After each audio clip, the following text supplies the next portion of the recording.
muka form 5 punya lah, iaitu bab berkenaan tentang polisi-polisi dan dasar-dasar kerajaan lah ya, dalam orang kata membentuk satu ekonomi yang mampan lah ya. Okay, kita akan tengok dekat sini ya, tugas-tugas kerajaan dalam membangunkan ekonomi. Dan apabila cikgu tengok buku teks, rasanya bab 1 ni kena perlukan 2 kelas untuk cover. Ya, 2 kelas untuk cover macam itulah ya. Nanti yang ni kira macam cikgu cover half dululah ya. Dan yang kedua, penunjuk ekonomi. Penunjuk ekonomi ni bermaksud kayu pengukur ya. Kita nak tengok macam mana kita nak membaca dan mengukur prestasi ekonomi negara. Dan yang ketiga, alat dasar ekonomi ni adalah polisi-polisi dasar-dasar dan juga taktik-taktik dan strategi untuk kerajaan Malaysia membangunkan ya dan memajukan ekonomi negara. Okey, dan kita banyak fokuskan kepada Malaysia lah ya, dan seperti mana yang anda tahu ya, Malaysia ni dia mengikut sistem berperlembagaan dan dia ada tiru jugalah beberapa model macam British punya model, masa Japanese punya model ya, sebab orang kata zaman jajahan dahululah ya. So dia ada tiru sedikit model lah ya, bila kita bercakap pasal dasar ekonomi. Okey, sebelum tu kita tengok ya, apakah tugas-tugas dan peranan kerajaan dalam pembangunan ekonomi negara. Okey, tapi sebelum tu kita cikgu patah balik ke form 4 ya, di mana katakanlah ini adalah individu ataupun isi rumah ya, isi rumah ni keluarga lah ya, isi rumah ataupun keluarga. Dan kemudian ya, kita ada firma ataupun syarikat. Okey, so dia punya hubungan antara dua-dua ni adalah individu akan beli barang ya, individu akan beli barang daripada syarikat. Okey, dan syarikat akan menjual barang kepada individu ataupun isi rumah. Ya, harga ditetapkan oleh firma ataupun syarikat, individu hanya membuat keputusan sama ada untuk membeli ataupun tidak. Okey, jadi apabila individu atau isi rumah membeli barang daripada firma ataupun syarikat, maka mereka akan dapat untung. Ya, dan syarikat pula akan bagi barang lah ya. Dan kemudian pada masa yang sama isi rumah ataupun individu yang bekerja dalam syarikat tersebut ada bagi gaji lah ya. Tetapi ya, sistem ni tersebut ya dikawal oleh satu badan yang kita namakan sebagai kerajaan, di mana firma dan syarikat akan membayar cukai, tax lah ya, cukai. Okay. Dan individu dan isi rumah, kerajaan pula akan memberi subsidi ataupun bantuan, contohnya BPM, BPR dan sebagainya ya. So syarikat lah biasanya kalau tanya cikgu ya, siapakah yang menjana berjuta-juta, jawapannya syarikat, dan cukai yang dibayar kepada kerajaan akan memberi bantuan kepada individu ataupun isi rumah ya. So ini adalah sedikit sebanyak tentang basic ya, model ekonomi di dalam sesebuah negara ya.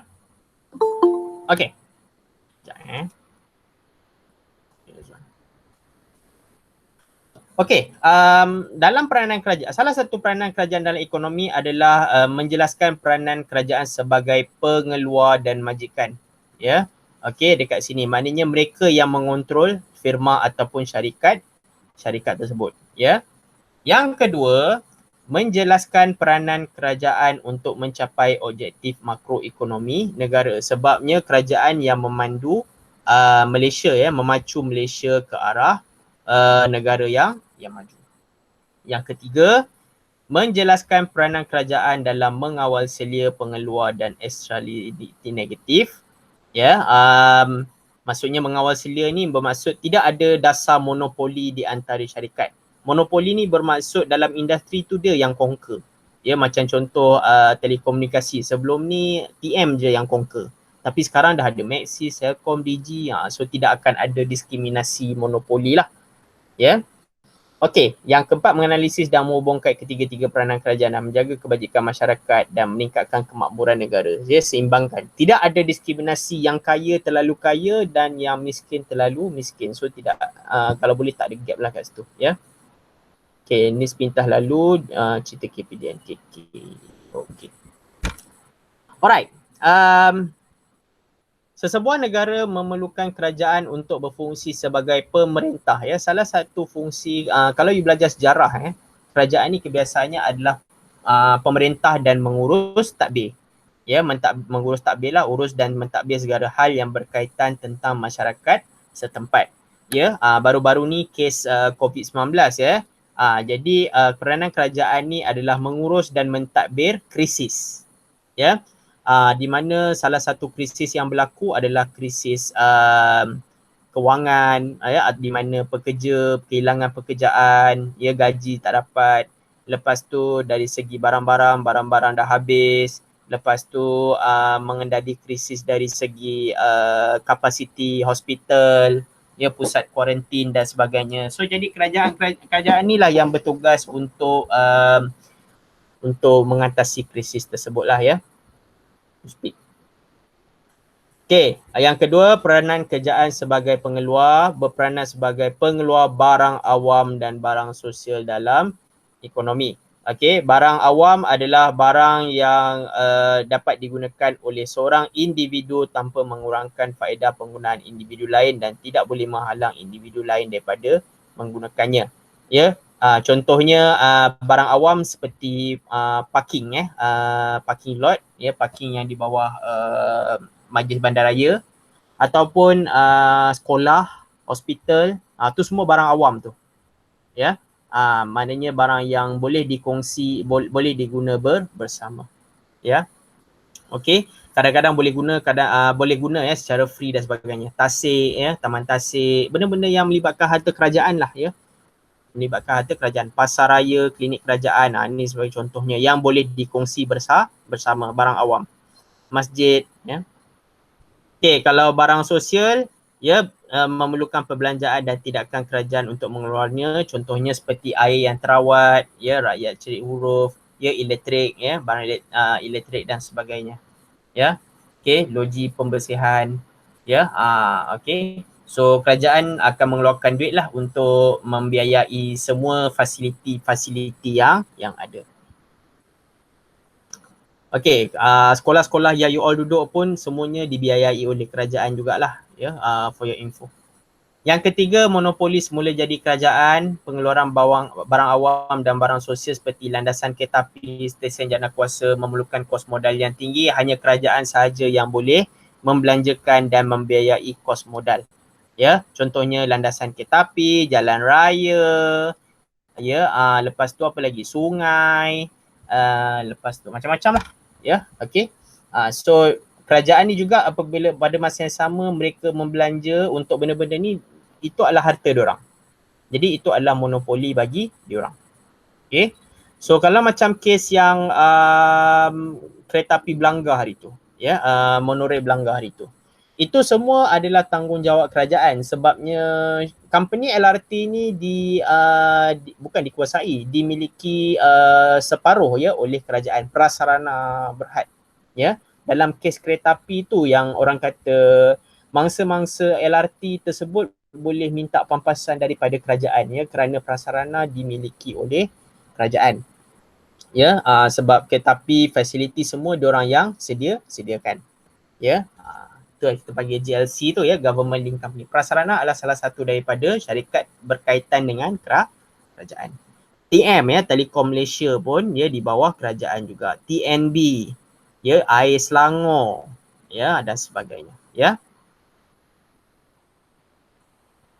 Ni tadilah ciri-ciri pasaran monopoli. Satu firma saja yang mengeluarkan barang dan perkhidmatan seperti TMB, KTM dan TM, ya. Tak ada firma lain. Kalau kata Maxis, Celcom, Digi itu swasta, ya, itu adalah swasta. Tidak ada pengganti, maknanya barang tu je yang tak boleh digantikan oleh firma lain. Harga pun ditetapkan dan sebagainya. Okey, yang ketiga, kerajaan sebagai majikan.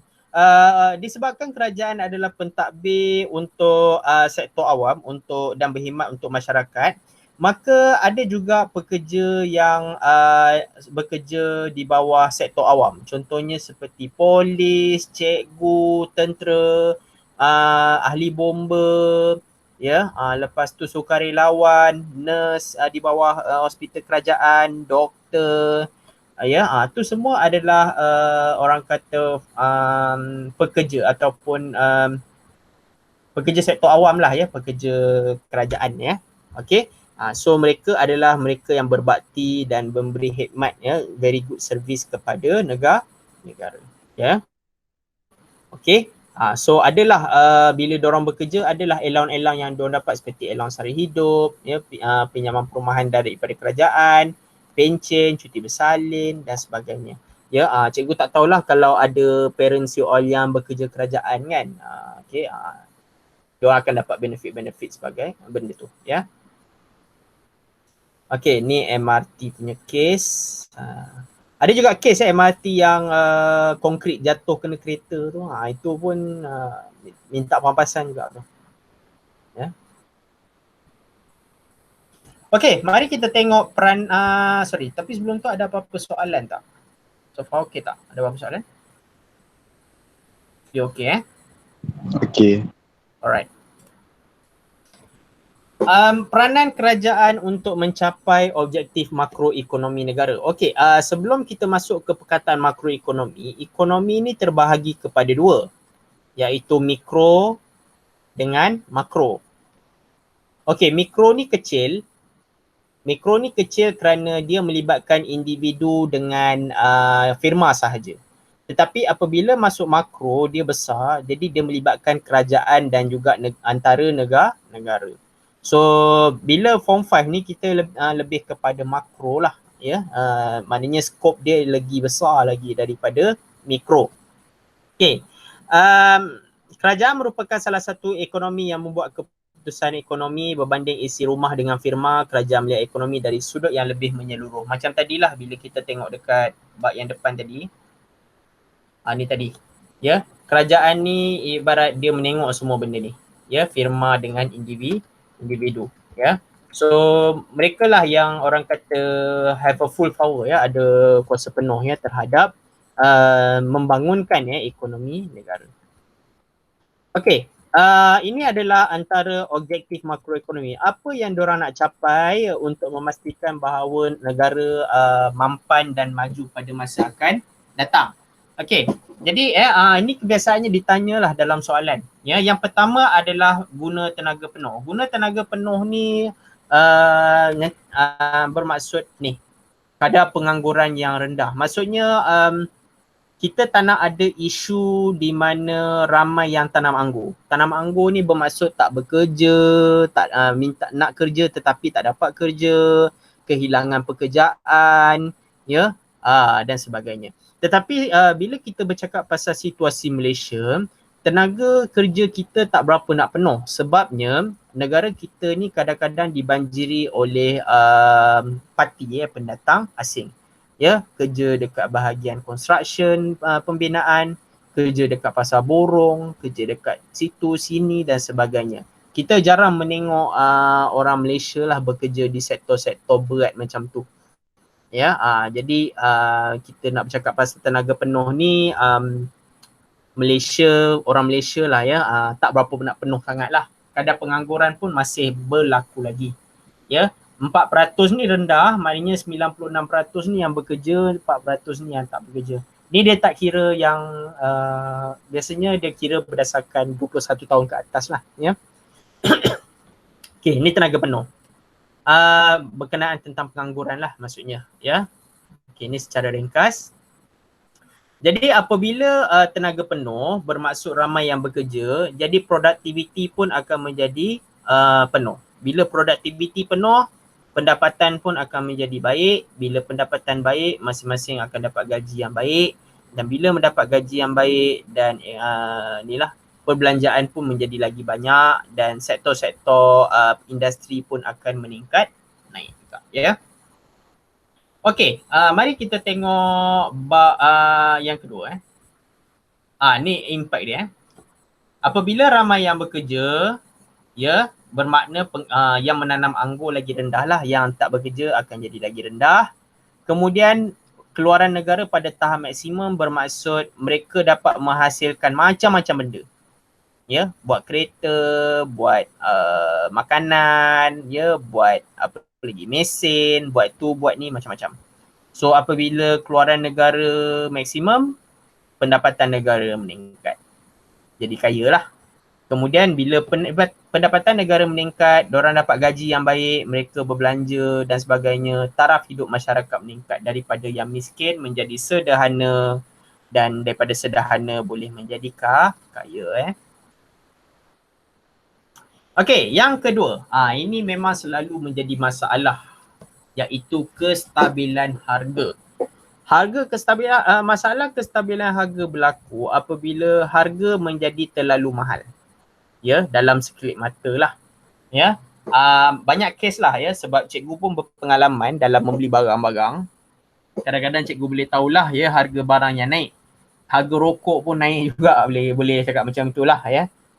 Jangan terkejut esok apabila rokok saat nanti daripada RM4 jadi RM10, kita tak tahu ya. Okey, kestabilan harga Kestabilan harga yang menyeluruh dan berterusan boleh menjejaskan taraf hidup masyarakat. Harga terlalu tinggi, harga terlalu rendah, tinggi akan menyebabkan rakyat Malaysia tak boleh nak berbelanja. Ya. Dulu kalau RM50, untuk satu troli tu, penuh macam-macam benda. Tetapi dengan RM50 sekarang, barang banyak ni je. Troli banyak tu je dengan RM50. Dia tak sebanyak pada dahulu. Ya.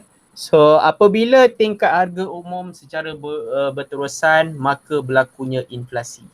Inflasi ni bermaksud harga barang yang naik lah ya. Kalau turun bermaksud deflasi ataupun kemelesetan ekonomi lah. Tiba-tiba harga gula jadi 2 sen. Jadi bila 2 sen jadi terlalu murah, syarikat tak boleh nak untung dan sebagainya. Ya.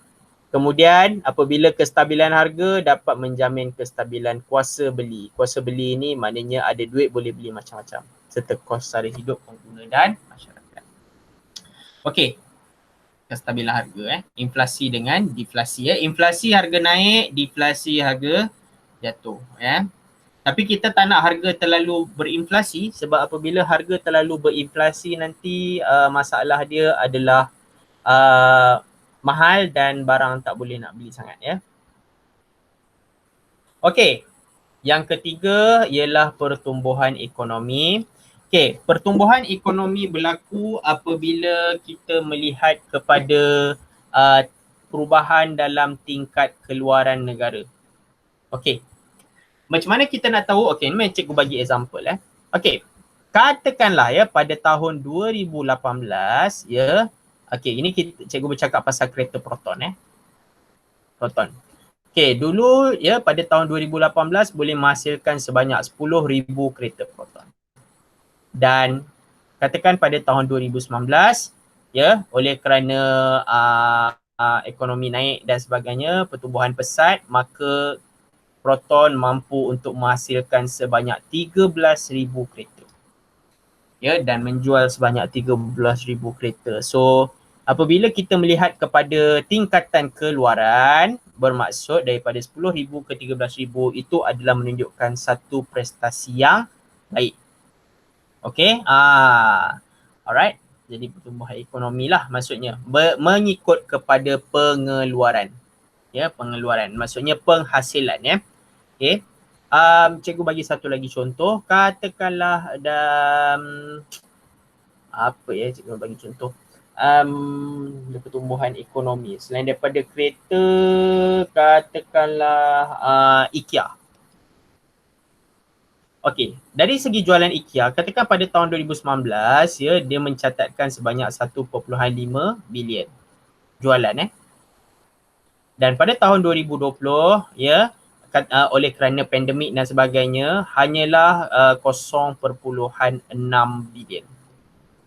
Jadi apabila kita membandingkan antara tahun 2019 dengan 2020, jualan IKEA yang dia rekod jualan yang telah dihasilkan oleh IKEA 1.5 bilion jatuh kepada 0.6 bilion, maka kita boleh katakan bahawa ekonomi IKEA tidak berapa baik, ya, kerana salah satu dia mungkin disebabkan pada tahun 2020 berlakunya pandemik. Apabila berlaku pandemik, semua orang duduk di rumah, ya, tak dapat nak berbelanja, ada yang kehilangan pekerjaan, tak dapat nak beli barang makan meatball dan sebagainya. Ini je dia dapat. So masalah lah, ya. Jadi kerajaan kena campur tangan dalam hal ni untuk make sure yang mungkin pada tahun 2021 akan naik balik 0.6, mungkin akan jadi 1.2 ke. At least ada apa orang kata tanda yang baik lah, ya. Okey, ini adalah implikasi yang cikgu beritahu tadi. Apabila untuk pertumbuhan ekonomi yang tinggi bermakna kita kena tingkatkan kegiatan ekonomi. Contohnya tambahkan padi, tambahkan ternakan, tambahkan tu, tambahkan ni, macam-macam lah. Ya. Kemudian apabila banyaknya pertambahan dan projek-projek, projek-projek maknanya mereka memerlukan tenaga kerja, peluang pekerjaan yang banyak. Kemudian ya, tenaga kerja, ramai yang bekerja, penggunaan tenaga pun jadi banyak. Jadi kadar pengangguran pun menurun. Apabila pengangguran menurun, maka pendapatan negara pun banyak, ya, kerana mereka dapat membuat penghasilan yang baik. Kemudian dengan pendapatan dan gaji yang baik kerana pendapatan negara, kuasa beli pun bertambah baik, ya, boleh beli macam-macam, dan akhir sekali peningkatan taraf hidup masyarakat. Okey, sebut pasal kuasa beli dan sebagainya, cikgu memang salut lah, ya, dua platform yang sebelum ni pernah run pada beberapa tahun lepas, iaitu Shopee dan Lazada. Okey, dua benda ni yang memang melonjakkan ekonomi, orang kata industri pembelian online, ya, beli barang secara online. So jadi hasilnya kuasa membeli pun naik mendadak sebanyak 3 kali ganda, dan pada masa yang sama Shopee dan Lazada juga memang mempengaruhi kuasa beli inilah individu dan juga isi rumah. Dan Shopee dan Lazada bukan saja mengkayakan diorang sendiri, tetapi mereka juga mengkayakan DHL, mereka juga mengkayakan Pos Laju, JNT, sebab shipping, delivery dan sebagainya, ya. Kayalah diorang, ya. Daripada model tu juga, lepas tu dia boleh kayakan seller-seller yang lain, ya, dan sebagainya. Okey, kestabilan imbangan pembayaran. Okey, dia macam ni lah. Secara ringkasnya, dia terbagi kepada dua, iaitu defisit dengan lebihan. Okey, defisit ni bermaksud duit tak banyak, kurangan. Ya, defisit ni kurang. Maksudnya kerajaan tak banyak duit. Kalau lebihan ni bermaksud kerajaan ada duit. Itu sahaja dia punya kestabilan. Kalau boleh, kestabilan ni berlaku apabila kerajaan berada dalam lebihan, iaitu surplus lah, ya, maknanya diorang ada duit. Kalau kerajaan berada dalam defisit bermakna mereka tak banyak duit, ya. Kalau boleh, ya, duit Malaysia lagi banyak masuk lah daripada duit keluar, ya. Kita tak nak berlaku pada tahun 1997, krisis kewangan, ya, di mana duit Malaysia banyak keluar, ya, daripada Malaysia kerana krisis mata wang. Okey. Dan pada masa yang sama, ya, mereka juga, ya, kerajaan juga banyak menggalakkan pelabur asing, maknanya syarikat-syarikat daripada luar negara untuk datang ke Malaysia, melabur, buka bisnes dan sebagainya. Itu pun boleh menaikkan kelebihan juga. Tetapi ada juga keburukannya di mana dia akan diskriminasikan lokal lah, ya, orang tempatan.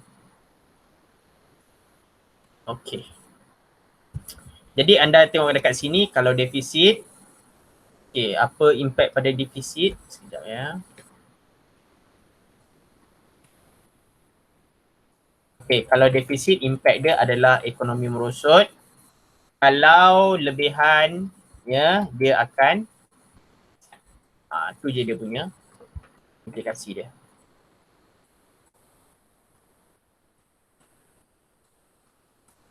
Ada apa-apa soalan ke setakat ni? Aziz, Wafir, Rizwan, ada apa-apa soalan? Tak ada.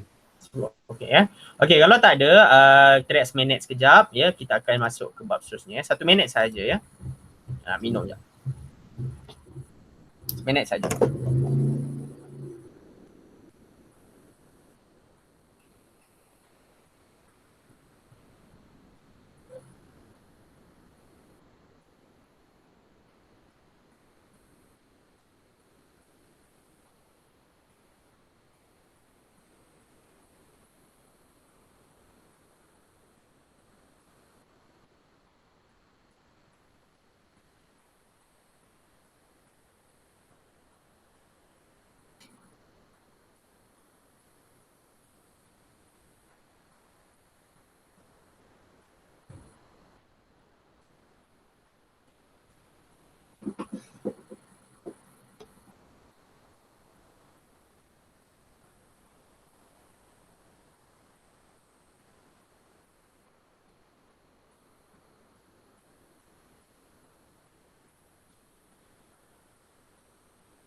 Okey, kita masuk ke bahagian 1.3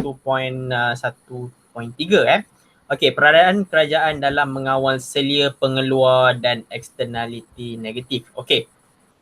Jadi sekarang ni apa maksud eksternaliti negatif ni adalah kita tak nak ada andaian buruk daripada rakyat ya dan juga pengguna ya tentang ketidak bolehan ya kerajaan untuk mengawal ekonomi ya, ketidakmampuan lah ya.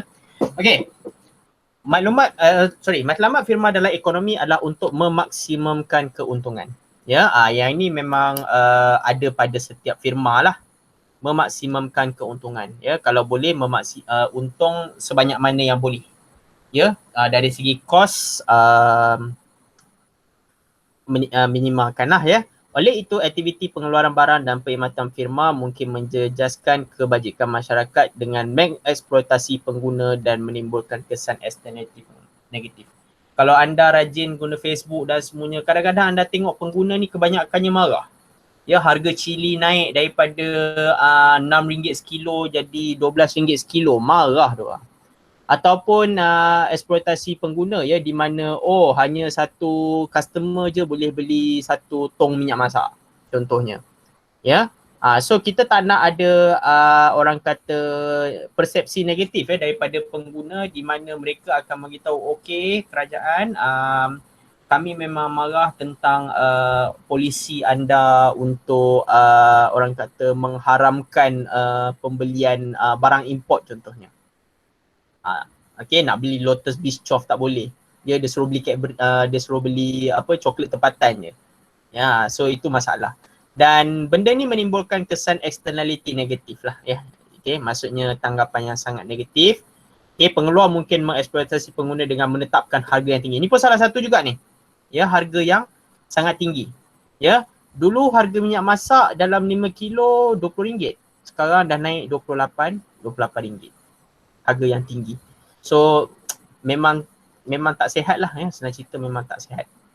Okay. Dan ada juga barang yang dikeluarkan tu adalah barang yang diragukan, tidak selamat, mungkin kerana mengandungi bahan kimia ataupun ada side effect yang lain. Contohnya macam ubat-ubat. Ya, ubat contohnya pencuci muka. Ada pencuci muka yang boleh kedutkan muka ke, kita tak tahu ya, ataupun ada pencuci muka yang ada kesan sampingan, ubat yang ada kesan sampingan. Ya, benda ni semuanya di bawah tanggungjawab KPDN KHP lah ya, Kementerian Pengguna So benda ni adalah sangat tak berapa sihat. Eksternaliti negatif salah satu adalah pencemaran udara, pelepasan asap, benda-benda yang boleh mencemarkan alam sekitar dan boleh menjejaskan kehidupan masyarakat. Ini contoh dia pembalakan, buang asap dan sebagainya. Alhamdulillah BSP tak ada lagi lah setakat ni sebab tak ada kilang dan sebagainya. Okey, undang-undang dan peraturan, contoh yang dilakukan oleh kerajaan Malaysia adalah Akta Kawalan Harga dan Anti Pencatutan. Anti pencatutan ni bermaksud tidak boleh cas harga yang terlalu tinggi lah, ya, pencatutan. Ya. Okey. Lepas tu setiap barang-barang tu kena ada informasi. Macam contoh, kalau you beli Maggi, dekat belakang bungkusan Maggi ada informasi-informasi dia lah. Bahan yang digunakan, penghilang dia siapa. Kadang-kadang sebab untuk rujukan kan. Ya, KPDN, KCP. Ya. Lepas tu ni adalah barang-barang asas lah. Topeng muka pun dah jadi barang asas sekarang. Ya, topeng muka.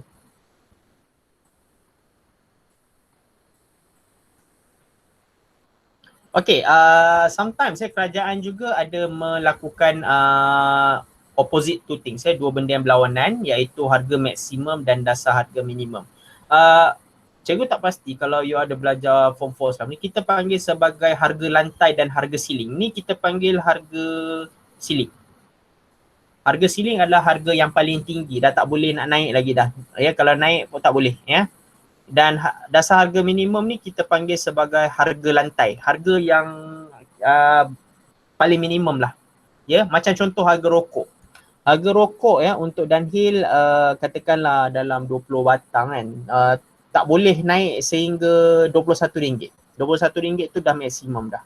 Harga lantai pun mungkin dalam RM16, maknanya tak boleh turun. Maknanya harga dia daripada 16 ke 20. Maknanya dia, Dunhill boleh mainkan harga 16, RM17, RM18, RM19 asalkan dia tak kurang dan lebih.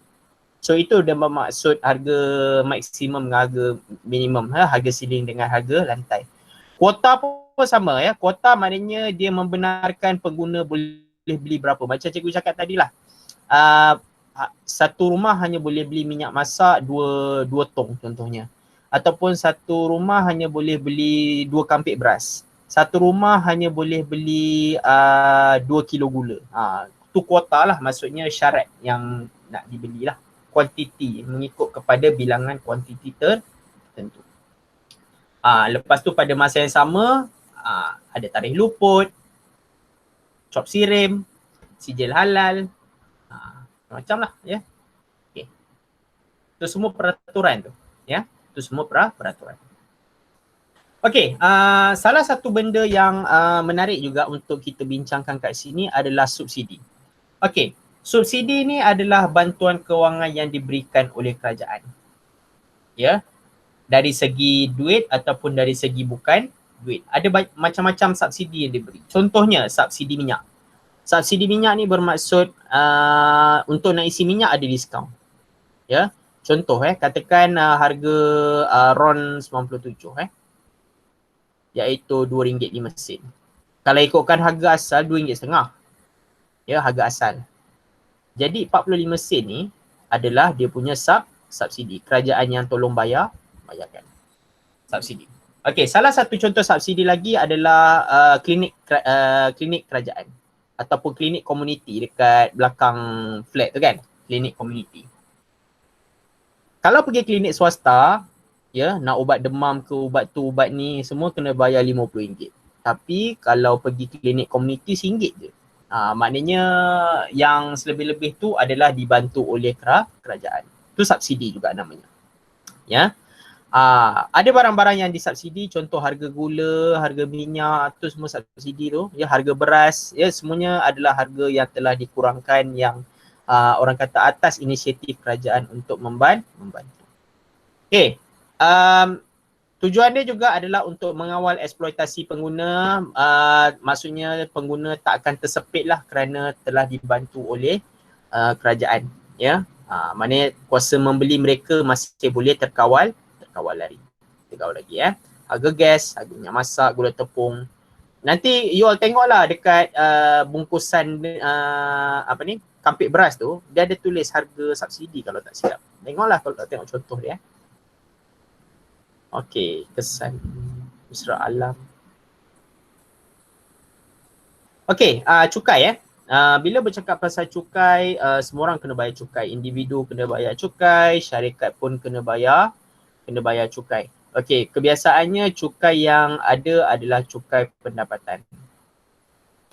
Ya, cukai pendapatan, di mana cukai ni akan dibayar oleh kerajaan kepada kerajaan dan kerajaan akan menggunakan duit cukai itu untuk membangunkan ekonomi. Ya. Sebab apa? Kerajaan dia bukan berniaga, kerajaan cuma mentadbir sahaja. Bila mentadbir, mereka memerlukan dana. Dan salah satu dana yang mereka perlukan adalah daripada kutipan cukai.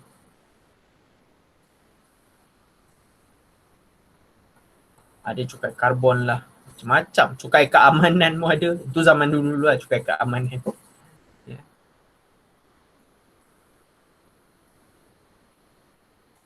Ni subsidi atas minyak masak.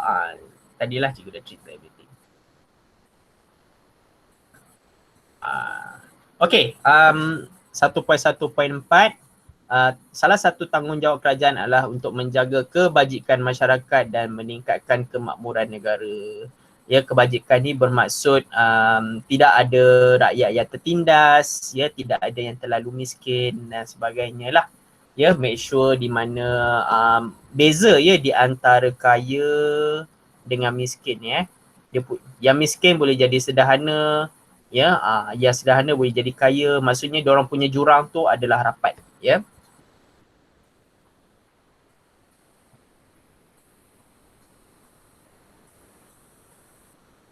Okey.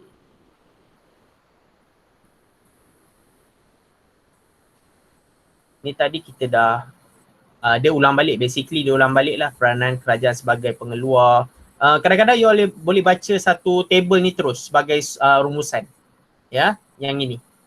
Kalau anda ada buku teks, anda boleh tengok ke muka surat 20 ya. Benda ni dia dah ceritakan semuanya dah dekat belakang-belakang tadi. Ya, externality negatif. Ya. So ini adalah rumusan bagi ataupun singkatan ya bagi semua yang cikgu ajar tadi lah. Ya, dekat muka surat 20 ya. Okey. Alright. Ada 15 minit lagi, kita akan masuk ke area yang terakhir ya. Maksudnya bukanlah terakhir dalam bab ni, tetapi area yang untuk kita cover hari ni. Dalam penunjuk ekonomi ataupun kayu ukur, kita panggil sebagai kayu ukur. Dalam bahasa Inggeris kita panggil sebagai benchmark. Ataupun kadang-kadang kita panggil sebagai yardstick, kayu pengukur. Ya, ataupun kita panggil sebagai dalam bahasa Inggeris indikator. Indikator ni adalah penunjuk jugalah, ya, indikator. Prestasi ekonomi. Bagaimana kita sebagai rakyat pengguna nak tahu ya sama ada ekonomi kita bagus ataupun tidak. Macam-macam penunjuk ya ada yang kita boleh refer. Ya, in fact pada 2 bulan lepas cikgu ada keluarkan satu jurnal ya berkaitan tentang indikator ekonomi ya di mana indikator ekonomi adalah indeks harga barang, pengangguran, ya, prestasi saham dan sebagainya. Ya, itu semua adalah diimplikasikan oleh dipengaruhi oleh kes COVID-19 lah. Ya. Okey. Menjelaskan harga indeks harga pengguna inflasi, yang ni indeks harga pengguna dalam bahasa Inggeris kita panggil CPI, Consumer Price Index, ya, CPI. Inflasi, pengangguran, unemployment, lepas tu ada KDNK. KDNK dalam bahasa Inggeris kita panggil sebagai GDP, Gross Domestic Productivity, dan menerangkan sebab. Okey, kita akan tengok satu persatu ya. Okey, indeks harga pengguna ataupun bahasa Melayu dia IHP. Dalam bahasa Inggeris kita panggil sebagai CPI. Ya, dalam bahasa Inggeris kita panggil sebagai CPI. Google. Okay. Consumer Price Index. Okay. Ni dia ya, kita HPI, IHP lah ya, IHP. Dalam bahasa Inggeris kita panggil sebagai CPI, Consumer Price Index Malaysia. Ni pada tahun 2021. So dia dah bagi tahu statistik dia lah. Kalau anda tengok dekat sini, mari kita tengok sama-sama dia punya, mana nak zoom ni. Okay, kalau kita zoom dekat sini, kalau anda tengok dekat sini, jatuh ni, ya, inflasi jatuh. So apabila inflasi jatuh, bermaksud harga barang tu turun secara generalnya, ya. Dan apabila harga turun secara keseluruhannya, dia punya prestasi okey lah. Kalau macam ni, Consumer Price Index, ya, kalau anda tengok dekat sini. So kalau nak tengok berkenaan tentang ekonomi dan sebagainya, kita boleh tengok dekat sini lah, Economic Indicators. Ni dia.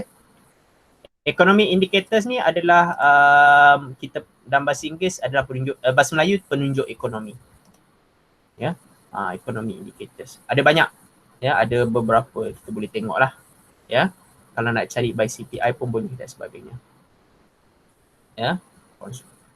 So kalau tengok dekat sini, tengok graf je dah tahu dah. Oh, ini turun. Maksudnya baguslah dia punya. Okey.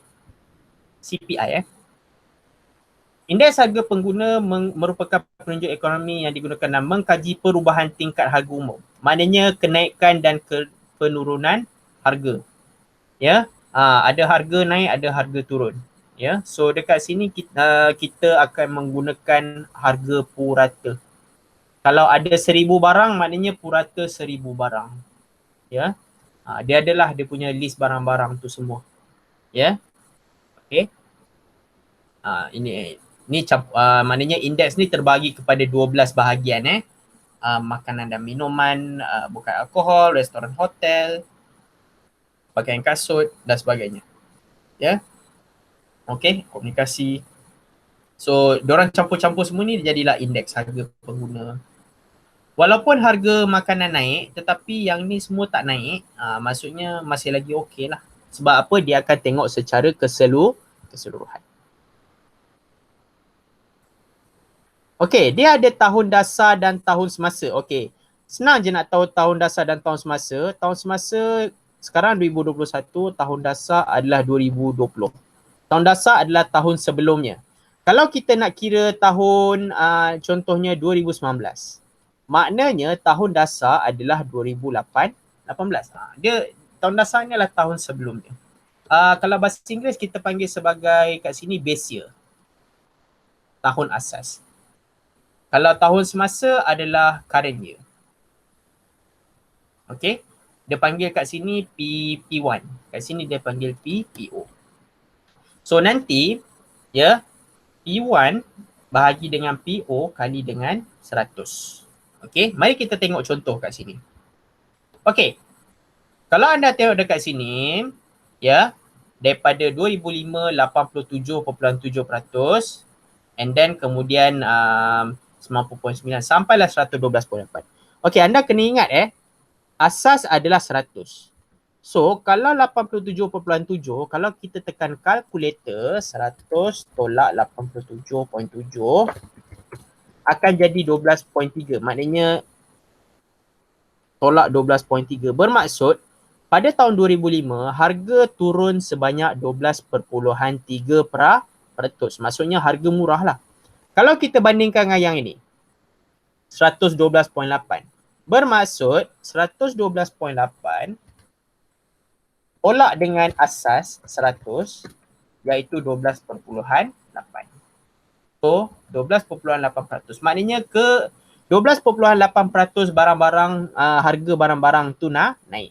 Tetapi kalau kita nak tengok sama adakah HIP tu naik atau turun, kita bandingkan dengan tahun yang lepas. Sini 110.5 pada tahun 2014, 112.8 pada tahun 2015. Maksudnya naik lah. Ya, maknanya harga barang naik. Kalau tengok dekat sini pun sama, harga barang terus naik. So itulah kita nak tahu ya indeks harga pengguna. Itu pun salah satu indikator ataupun kayu pengukur ekonomi. Ya. Okay. Inflasi. Ya. Inflasi ni adalah kadar kenaikan harga barang, kadar tingkat harga barang.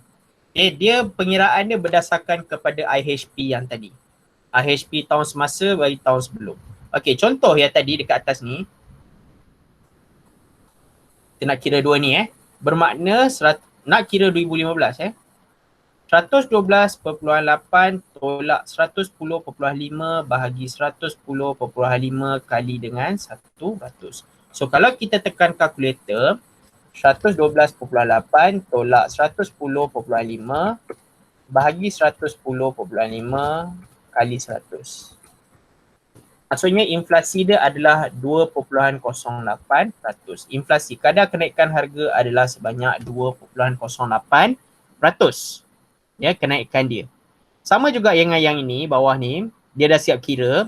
So kalau anda tengok 2005 ke 2006 harga barang naik. Lepas tu yang masa 2009 ni mendadak jatuh 5.4% jadi 0.58. Harga barang turun sebanyak 5%. Naik balik, turun, naik, turun, naik, turun. So inflasi ni kita nak tengok sama ada harga barang naik, turun dan juga tak berubah. Ya.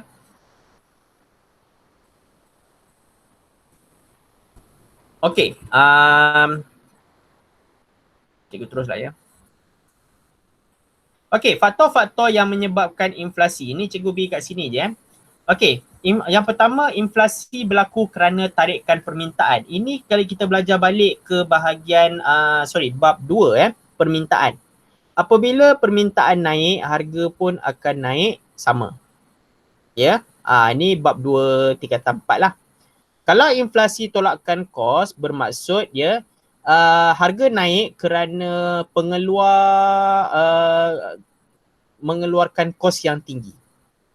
Ya, mengeluarkan kos yang tinggi. Beli mesin, beli teknologi dan sebagainya. So apabila mereka membelajarkan kos-kos tersebut, harga barang automatik naik. Ya, contoh vape. Ya, vape harga tinggi kerana dia mengeluarkan kos untuk membuat barang-barang yang macam besi, bateri tu semualah berbanding dengan rokok gulung. Rokok gulung memang murah, kos tak banyak. Cuma gulung, potong rokok dah hisap. Tapi kalau vape, dia kena beli dia punya alat dia dulu. Nak buat alat tu kos dia tinggi. So sebab tu harga inflasi untuk vape tu tinggi. Dan last kali inflasi diimport bermaksud harga naik kerana barang import. Bayangkan BMW dengan Proton. Of course BMW lagi mahal. BMW diimport daripada Jerman. Kalau Proton pula local Malaysia. Jadi harga naik kerana barang tersebut adalah barang import. Imagine lah Samsung dengan Redmi. Samsung tu daripada tak ingatlah negara mana tapi memang mahal lah ya. Redmi mungkin murah sikit lah sebabnya barang import dia lagi murah berbanding dengan yang Malaysia punya, China made ni. So itu adalah sedikit sebanyak berkenaan tentang ni. Cikgu dah rumuskan semuanya. Inflasi diimport pun sama kerana barang-barang import. Inilah import daripada Amerika Syarikat lah ya. Okey, kesan inflasi macam cikgu cakap tadilah ya. Harga barang naik, simpanan menjadi lagi sikit, pendapatan tak banyak, ramai yang hilang pekerjaan, barang ekspor lagi mahal, kadar faedah pun lagi tinggi. Ya.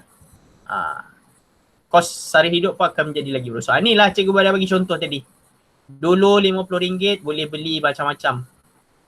Sekarang dengan RM50 ni je boleh beli lah. Sian Okay, tak apalah. That's life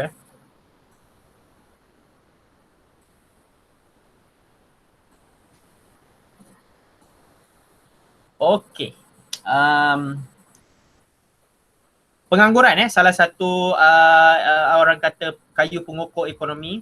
Kalau terlalu ramai yang menganggur bermaksud negara kita dalam keadaan ekonomi yang tak sihat. Kalau kalau ramai yang bekerja, pengangguran kurang, bermakna ekonomi bagus. Ya.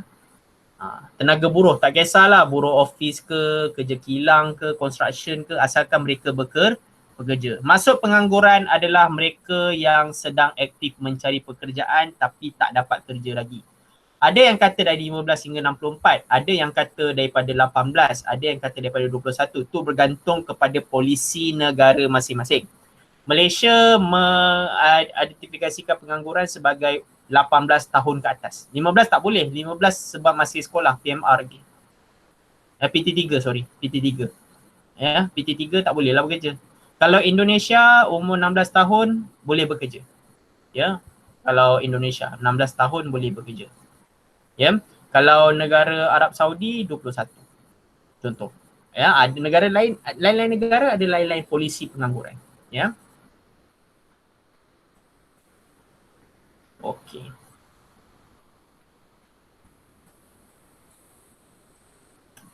Okey, nak kira pengangguran, macam mana nak dapat 3.4 senang je. 504,100 bahagi dengan ni, 14.67 kali dengan 100. 504,100 bahagi dengan 1467,00,000 kali 100. So dapatlah 3.4%. Ya. Ramai jugalah kalau 504,000 tu, ya. Ni dia punya formula dia, penganggur bahagi tenaga buruh kali 100. Kalau satu yang menganggur, yang bekerja 10, 1 bahagi 10 kali 100, maknanya 10% lah. Itu contoh, ya, skala kecil. Kalau kita tengok dekat sini, statistik, maknanya masih dalam kadar ni lah 3.1, lebih kurang. Dan ni boleh baca kesan pengangguran, ya, mungkin pendapatan negara berkurang, hasil berkurang, ekonomi jatuh dan sebagainya, macam-macam lah. Kes jenayah, ya, berlaku.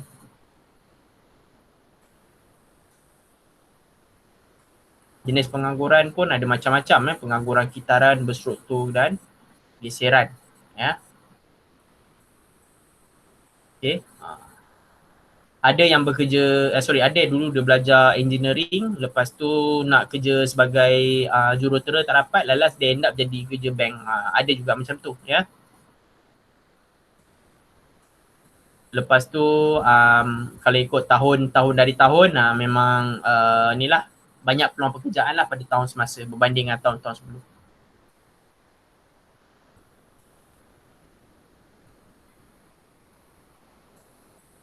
Dan KDNK adalah jumlah nilai barang dan perkhidmatan yang dihasilkan. Bermaksud ini merujuk kepada pengeluaran.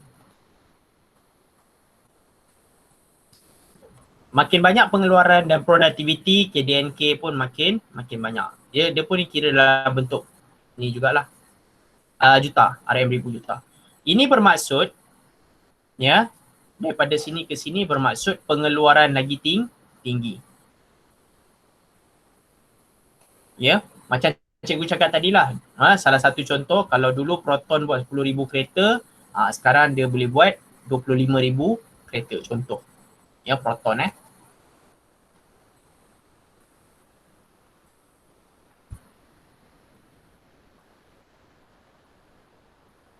KDNK.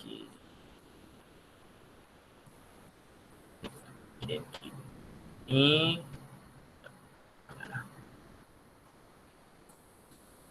sebab berlaku ni, ini boleh baca sendiri, ini secara logik saja.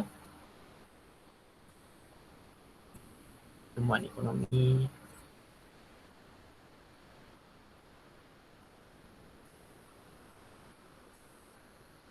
Okey, sampai situ je. Alright, ada apa-apa soalan ke sebelum cikgu habis? Ada apa-apa soalan? Tak ada. So okey. Tak ada. Ni berbanding dengan minggu lepas. Minggu lepas macam-macam berbincang, sekarang dah kurang dah. Okey, tak apa.